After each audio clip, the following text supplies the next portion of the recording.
Hello guys, नमस्कार, good evening. कैसे हाल समाचार तुम लोगों का। जैसे कि तुमको पता हो, आज मैं घर बजी आई हूँ और आज हिंदी दिवस अच्छी आप दिन करते तो घर में अच्छी घर बजी आता ली तो थकान लगे। आप मेरे को पहले बना दिन में एक वीडियो। और गाइस, आज है हिंदी दिवस 14 सितंबर। तो आप लोगों को सभी को तहे दिल से हिंदी दिवस की हार्दिक शुभकामनाएं। तो अभी मेरे जितने भी मेरे सब्सक्राइबर हैं, मेरे को चाहने वाले जो लोग हैं, वो लोगों ने बोला है कि क्या कहते हैं, पहाड़ी भी हमें इतनी भी समझ में नहीं आती है, तो हिंदी में भी कोई कभी कभी वीडियो बनाओ ये सो।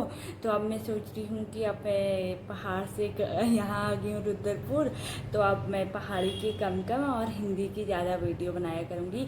और आज इतना अच्छा मौका है, 14 सितंबर है, हिंदी दिवस है, तो मुझे बहुत अच्छा लग रहा है कि आज से ही मैं स्टार्ट करूँगी अपनी हिंदी वाली ब्लॉग। ओके गाइस, तो मुझे ज़्यादा तो इतना ज़्यादा अच्छी खासी स्पीच तो आती नहीं है कि आप लोग मेरी स्पीच को सुनो और ये करो। बट ये है कि हाँ, जितना मुझे आता है और एक छोटी सी कहानी मुझे आती है, तो वो जितना मुझे आता है वो मैं अपना वो बताऊंगी आपको कि हाँ ऐसा ऐसा है करके, क्योंकि हिंदी हमारी राष्ट्रभाषा है। तो आप लोगों को भी बहुत अच्छा लगता होगा कि हाँ, हमारी हिंदी हमारी राष्ट्रभाषा है।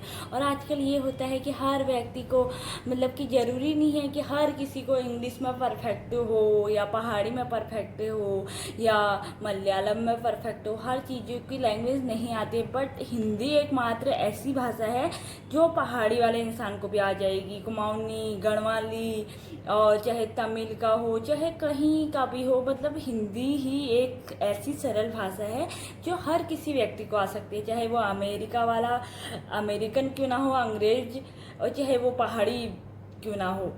मतलब कि हिंदी ही ऐसी है। तो मैं कुछ शब्द कहना चाहती हूँ जैसे कि आपको मिलेगा। तो जैसे कि आप सब लोगों को तहे दिल से तो पहले हिंदी दिवस की हार्दिक शुभकामनाएं।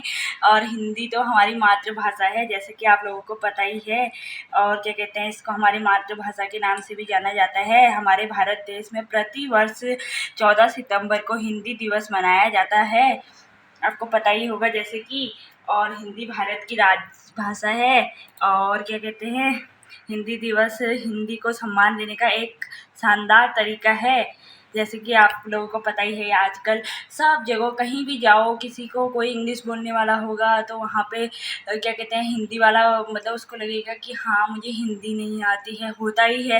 लेकिन हिंदी एक आम ऐसी भाषा है जो हर किसी को आती है, इंग्लिश वाले बंदे को भी, पहाड़ी वाले को भी, तमिल को भी, हर किसी को। तो मतलब हिंदी की इतनी वो है। तो हिंदी को 14 दिसंबर 1949 को राजभाषा का दर्जा दिया गया था। तो हिंदी भारत में सबसे अधिक बोली जाने वाली भाषा है, जैसे कि मैंने आप लोगों को बता ही दिया है। हिंदी दिवस पर स्कूल, कॉलेज और सरकारी विभागों में हिंदी से संबंधित सांस्कृतिक कार्यक्रम आयोजित किए जाते हैं। ओके गाइस, इस दिन हिंदी भाषा के विकास में योगदान देने वाले एक राष्ट्रीय पुरस्कार दिए जाते हैं।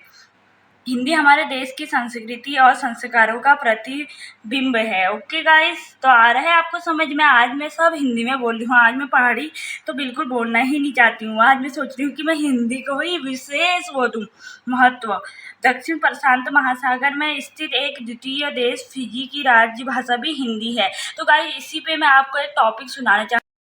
हेलो गाइज, आज हिंदी दिवस के उपलक्ष्य में मैं आप लोगों को एक छोटी सी कहानी सुनाना चाहती हूँ, जिससे आपको कुछ सीखने को मिलेगा। जैसे कि आप जानते ही होंगे स्वामी विवेकानंद जी को, तो उनका जो नाम है वो है नरेंद्र नाथ दत्त, और उनका जन्म हुआ था 12 जनवरी 1863 को कोलकाता में। और उनकी जो मृत्यु हुई थी वो हुई थी 4 जुलाई 1902 में, कोलकाता में ही।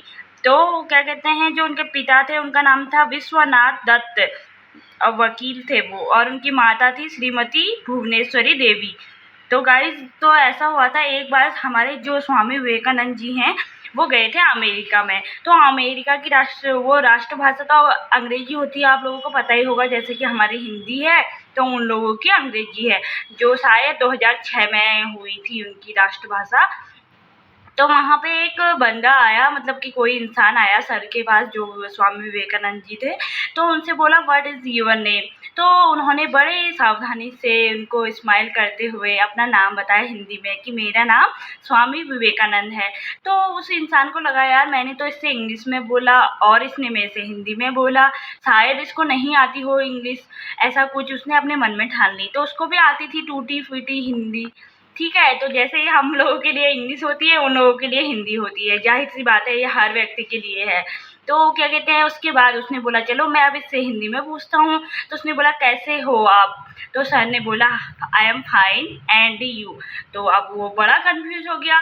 तो उसने बोला कि जब मैं आपसे हिंदी में बोल रहा हूँ तो आप इंग्लिश में जवाब दे रहे हो, और जब इंग्लिश में पूछ रहा हूँ तो हिंदी में जवाब दे रहे हो, ये क्या पहेली है? तो फिर स्वामी विवेकानंद जी ने इतने सरल शब्दों में उनको एक एग्जाम्पल दिया। उन्होंने बोला कि मेरी राजभाषा है, जब आपने अपनी राजभाषा में बात की तो मैंने अपनी राजभाषा में की, ठीक है। उनकी राष्ट्रभाषा जैसे कि इंग्लिश थी, तो उन्होंने बोला इंग्लिश में जैसे कि व्हाट इज़ योर नेम? तो उन्होंने, हमारे जो स्वामी विवेकानंद जी थे, उन्होंने अपनी राष्ट्रभाषा में उत्तर दिया। तो उसके बाद उन्होंने हमारी राष्ट्रभाषा का सम्मान किया और उन्होंने हिंदी में बोला। तो सर ने, जो स्वामी विवेकानंद जी थे, उन्होंने बोला कि मैंने भी आपकी राष्ट्रभाषा का सम्मान किया, तो मैंने इंग्लिश में जवाब दिया। तो आप समझ सकते हो कि एक राष्ट्रभाषा की कितना सम्मान होता है। थैंक यू गाइस, आपको कैसा लगा लाइक करना, कमेंट करना, शेयर करना। धन्यवाद।